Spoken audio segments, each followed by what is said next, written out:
Voice of aboriginal channel को subscribe करो, like करो, कमेंट और शेयर करो। प्रोफेसर कैलाश वसावे, महाराष्ट्र नागपुर से हूँ।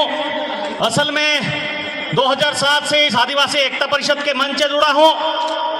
इसी दादरा नगर हवेली में जो सम्मेलन हुआ था 2019 में, उसका युवा अध्यक्ष भी रह चुका हूं और अभी महाराष्ट्र का जो नेशनल लॉ यूनिवर्सिटी है वहां प्रोफेसर हूं और वहां मैं संविधान और आदिवासियों के कानून के बारे में बात करता हूं। और आज इन्हीं कड़ी में हम बात करेंगे कि क्या आदिवासियों के लिए जो कानून है, जिस संविधान में आदिवासियों के लिए प्रावधान है, क्या वो धरातल पर उतरते हैं कि नहीं होते हैं, और साथ ही साथ इनमें अगर कोई संशोधन होता है तो क्या आदिवासियों के लिए ये खतरे की घंटी है या फिर आदिवासियों के हित के लिए ये संशोधन होते हैं। तो आपने देखा होगा कि जब आर्टिकल 370 का जो है ना यहां से हमने रिपील कर दिया था तो सारे देश में हर्षोल्लास की स्थिति थी। लेकिन आप कश्मीर जाके देखो, वहां की जो कॉन्स्टिट्यूशनल सरकार थी, संवैधानिक सरकार थी, वो बंद पड़ चुके हैं। पिछले 6 सालों से वहां इलेक्शन हुआ नहीं है।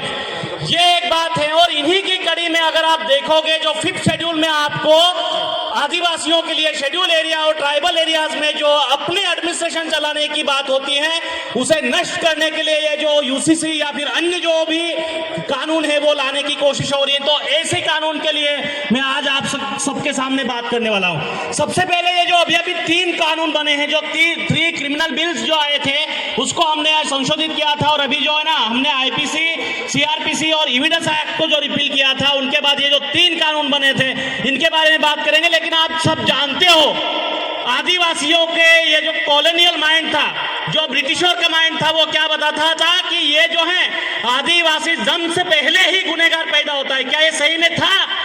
तो ये उन्होंने क्या किया था, हमारे लिए क्रिमिनल ट्राइब्स का एक्ट क्यों लाए थे। और ये आज की गवर्नमेंट क्या बता रही थी कि वो जो कॉलोनियल माइंडसेट था उसे रिमूव करने के लिए हम जो है ना ये 3 कानून ला रहे हैं। तो कौन सा कॉलोनियल माइंड? अगर आप एंशिएंट हिस्ट्री देख लो या फिर मीडियल हिस्ट्री देख लो, जहां मनुस्मृति जैसे कानून बनते थे, जो आदिवासियों के लिए या फिर यहाँ के पिछड़ों के लिए, वर्नेबल सेक्शन के लिए कोई भी प्रावधान नहीं रखते थे। उनको सिर्फ मजदूरी या फिर लेबर वर्क के लिए या फिर उनके धोने धोने के लिए रखते थे। वो सारे प्रोविजन आज ये गवर्नमेंट चाहती है और इसीलिए यूसीसी जैसे कानून बनने की कोशिश हो रही है। दोस्तों, तो क्या इसका विरोध होना चाहिए? लोग तो बोलते हैं कि आने वाले दिनों में राम राज्य आएगा। कैसे आएगा भाइयों? देख लो, जिस जंगल में यहाँ इनके राम जो है वो वनवास काटने गए थे, उनको आज उजाड़ रहे हैं। क्या इससे राम राज्य आएगा? हमें राम राज्य नहीं चाहिए। हमें संविधान पर आधारित जो आदिवासियों की प्रथा परंपरा की बात होती है, आदिवासियों की जस्टिस सिस्टम की बात होती है, वो कानून हमें चाहिए जो आदिवासियों के लिए संविधान के प्रावधान के जरिए होती है। और इसे इंप्लीमेंट करना सबसे ज्यादा जरूरी है। अदरवाइज क्या होगा? हम क्या करेंगे?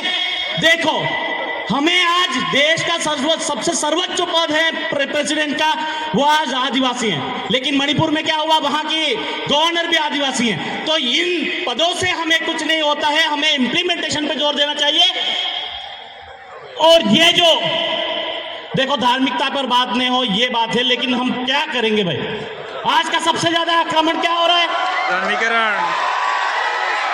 आरएसएस हम पे आक्रमण नहीं करती है क्या? तो फिर ये डीलिस्टिंग क्यों आया था?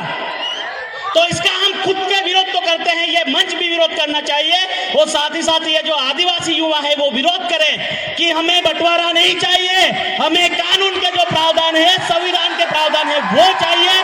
और जिनके ऊपर हम बात करेंगे, आप सब जानते हो कि ये जो यूसीसी है, जो आपको स्पेशल प्रोविजन देता है आपके मैरिज के लिए। लेकिन ये कल अगर आपको बोल देंगे कि आपको है ना पंचपदी से या फिर ब्राह्मण ला के आपको शादी करनी हो, तो फिर हमारा पुंजारा कहां जाएगा? फिर हमारे जो डायलॉग है, जिनको हमें ना हमारे संविधान में या फिर हमारे कस्टमरी लॉ में हमें ना इनको लॉ की जिम्मेदारी देते हैं, वो कहां जाएंगे? और आज जो है ना ये बयान में ये चोटी बढ़ाकर हाथ जो यूथ नाच रहे हैं, वो कहां जाएंगे?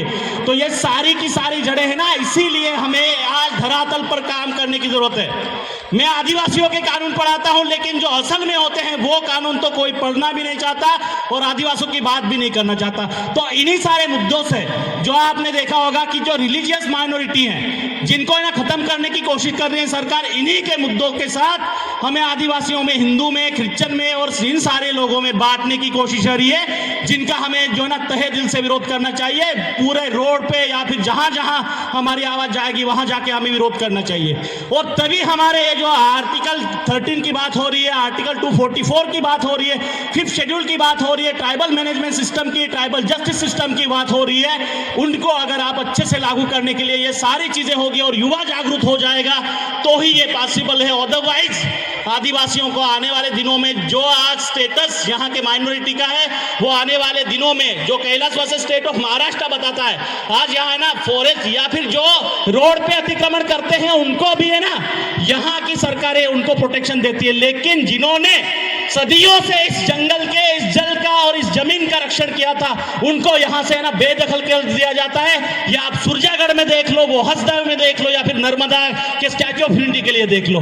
तो ये सारी चीजें क्यों हो रही है? और इसीलिए ये जो संवैधानिक प्रावधान है, इनके ऊपर हमें ये सारी चीजें करनी चाहिए। और महाराष्ट्र पे या फिर ऑल ओवर इंडिया में ये सारी चीजें हो रही है। मुझे इन सारे युवाओं पे भरोसा है कि ये सारी चीजें अच्छे से करें और इसके ऊपर अमल करें, और सारे संगठनों या फिर जो लोक प्रतिनिधि है इसके ऊपर अच्छे से सोचे तो ही बात बनेगी। अदरवाइज हम क्या करेंगे? हमारे लिए संविधान में ये प्रावधान है, वो प्रावधान है, उसका असल में अगर अमल ही नहीं होगा तो क्या बनेगा?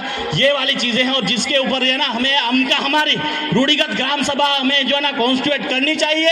हमारे जो भी ग्राम सभा बनती हैं, जो हमें फॉरेस्ट के लिए या फिर किसी की जमीन अगर संपादित करनी हो तो उनके जो है ना ठहराव के बगैर कोई भी जो है ना हमारी जमीन छीन नहीं सकता। लेकिन ये सारी चीजें है ना ग्राम पंचायत के कानूनों का ना थोड़ा सा आधा ज्ञान लेकर हमारी जो जमीनें हैं वो सरकार जब्त कर रही है, इनके विरोध में हमें खड़ा होना होगा। यही जब हम संविधान के बजाय अगर किसी और लड़ाई की बात करेंगे तो पॉसिबल नहीं है। इसलिए यूसीसी का या फिर जो डीलिस्टिंग जैसे मुद्दे हैं इनका विरोध करो और आदिवासियों की जमीन, जल, जंगल को बचाने के लिए हमें जहां जहां मौका मिले वहां लड़ना चाहिए, और लड़ेंगे तभी जीतेंगे। और ये आदिवासी एकता परिषद या फिर जो संगठन है उनकी विचारधारा है। और इसी शब्दों के साथ में अपनी विराम को यहाँ वाणी को विराम देता हूं। लेकिन ये जज्बा, ये जोश और ये लड़ाई की जो ताकत है हम युवाओं की, वो बनी रहे, वो चाहे राजस्थान से हो या फिर मणिपुर से। अदरवाइज क्या होगा? मणिपुर में जो हमारे भाई लड़ रहे थे उनके लिए 100 दिनों तक उनकी जो शव थी मुर्दा घरों में अब आज तक पड़े हैं, उनके लिए जो अग्नि देने के लिए भी कोई नहीं है। तो ऐसे मुद्दों पर हमें बात करनी होगी,